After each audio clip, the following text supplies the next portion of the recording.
আমার তো কালকে আবার মিড টার্ম আম্মা, নাহলে আমি তোমাকে দিয়ে আসছি। থাক না ঠিক আছে, তাহলে রাকিব গেলে তো হলোই, কিন্তু তারপরও ফুমা আমার মনে হয় কি যে তুমি মানে আর 2টা দিন থেকে যাও, মানে তোমার আচ্ছা ঠিক আছে কোনো অসুবিধা নেই, তুমি যেহেতু যেতে চাচ্ছ তোমাকে আটকাবো না। তুই আমাকে এই বাড়ি থেকে পালাতে সাহায্য করতে পারবি কিনা সেটা বল। তা না হয় করলাম, যাবা কই? যাবো আর কই, আমার নিচের বাড়িতে যাব। মিষ্টি যখন একটু ঠান্ডা হবে, শান্ত হবে, তখন আমি আবার আসবো। এখন বল না, তুই আমাকে পালিয়ে যেতে সাহায্য করতে পারবি? সাহায্য আমি করলাম, তুমি যেহেতু বলছো সাহায্যটা আমি করলাম, কিন্তু তুমি আর ফুম্মা এই যে একজন আরেকজনের কপি করা শুরু করছো, এই যে মানিক রতনের মতো পালাইতেছো, তাই তো? হ্যাঁ, ঠিক আছে, আমি সাহায্য করলাম, তুমি যেহেতু বলছো করলাম। ব্যাপারটা তো অনেক ডিফিকাল্ট, বুঝছো? মানে এটা তো যেন তেন মানুষের থাবা না, মিষ্টি আপুর থাবা। ব্যাপারটা তো কঠিন, তুমি বোঝো। মানে আমি বলছি তুমি 1000 টাকা দিব। এখন পারবি? বল, তাড়াতাড়ি বল, পারবি? তোমার সাথে আমার আমার টাকার সম্পর্ক, তুমি এই চিনলা আমাকে? হ্যাঁ, আস্তে আস্তে বল। হ্যাঁ, আমি তোমাকে বললেই তুমি কারেন্টের গতিতে চলে আসবা, তুমি টেনশনে নিও না। ঠিক আছে, যা, আমি রেডি হই। হ্যাঁ, ঠিক আছে।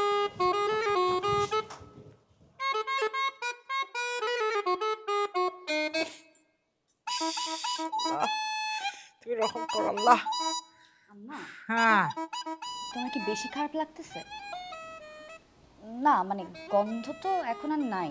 আর আমি না বুঝছো কালকে কিছু টের পাইলাম না, কোনখান থেকে কখন কি হয়ে গেল আমি বুঝলামই না।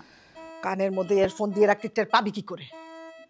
খাসির মাংসের কি ভুড়ি আর এই চাপা শুটকির বোটকা গন্ধে বাসার প্রতি কোনায় এই গন্ধ, আমি তো নিঃশ্বাসই নিতে পারছি না। উফ, আই এই আন্দু কি আমার টিকিট কেটেছে? হ্যাঁ দাদাভাই টিকিট করে ফেলছে, কালকেই তুমি বাড়ি যাবা, তারপর আর কোনো গন্ধ পাবা না। শুকর আলহামদুলিল্লাহ, তাই যেন হয়। উফ, সি সি সি সি সি। ফুমা তোমরা এখানে? আমি তোমার কি ব্যাপার, তোমার মানে মাথা কি এখনো ঘোরাচ্ছে, মানে শরীর কেমন আছে ফুমা? আব্বা মাথা তো ঘোরায় না, এই বোটকা গন্ধে তো টিকতে পারি না, নিঃশ্বাসই নিতে পারছি না। তুই আমার টিকিট করেছিস? হ্যাঁ ফুমা, এই যে টিকিট কেটে নিয়ে আসছি। আচ্ছা ফুমা তুমি কি কালকেই চলে যাবে? আর কয়েকটা দিন থেকে শরীরটা ঠিক পারলে আজকেই চলে যেতাম, বুঝলি? আর বেশি দিন থাকলে কিন্তু আজকে এই যে মৃত্যুর হাত থেকে কিন্তু বেঁচে আসছি, এরপর যদি আমি এখানে থাকি না, এই গন্ধে আমি নিঃশ্বাসই নিতে পারবো না, মানে আমি তো মরে যাবো। তুই কি এটাই চাস? ফুমা তুমি না কি সব কথা বলো, তোমার বয়স হচ্ছে আর তুমি কেমন যেন উল্টাপাল্টা কথা বলছো। মানে কেন তুমি এইসব অশুভ কথা বলো, কেন তুমি মরে যাবে? আচ্ছা ঠিক আছে কোনো অসুবিধা নেই, তোমার সাথে কি কাউকে পাঠাবো না? কাউকে পাঠাতে হবে না, এই বাসা থেকে বের হয়ে গিয়ে বুক ভরে একটু নিঃশ্বাস নিলে আমি তখনই সুস্থ হয়ে যাবো। আমি রাকিবকে বলে রাখবো কালকে সকালে আম্মাকে দিয়ে আসতে। আমার তো কালকে আবার মিড টার্ম আম্মা, নাহলে আমি তোমাকে দিয়ে আসছি। থাক।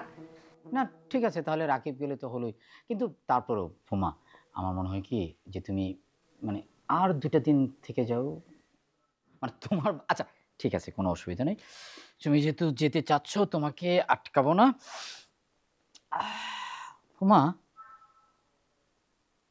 একটা কথা বলতে চাচ্ছিলাম, মানে যদিও এটা অসময়ে কথাটা বলার জন্য, কিন্তু তারপরেও আমার মনে হয় যে বলা উচিত।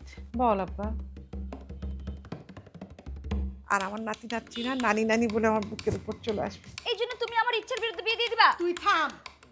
বুঝলাম যে তোমার একমাত্র লক্ষ্য উদ্দেশ্য হচ্ছে আমার বিয়ে করানো। তুই মনে কর যে তোর বিয়ে হয়ে গেছে, কেন? কারণ আমি ব্যবস্থা করবো। সেই ব্যবস্থাটা কেমনে করবা তুমি? হ্যাঁ আব্বার ফোন দিয়া কইবা। হ্যাঁ ঠিক আছে, কইবা যে আমি বড় হইছি। না মানে দুলাভাই তো তেমন কোনো ক্রাইম করে নাই। ক্রাইম করে নাই? তাহলে ওদিন কে বলতেছিল যে দুলাভাই হচ্ছে নারী নির্যাতনকারী? আরে ওইটা তো ইলু বলছে। ইলু বলছে? হ্যাঁ।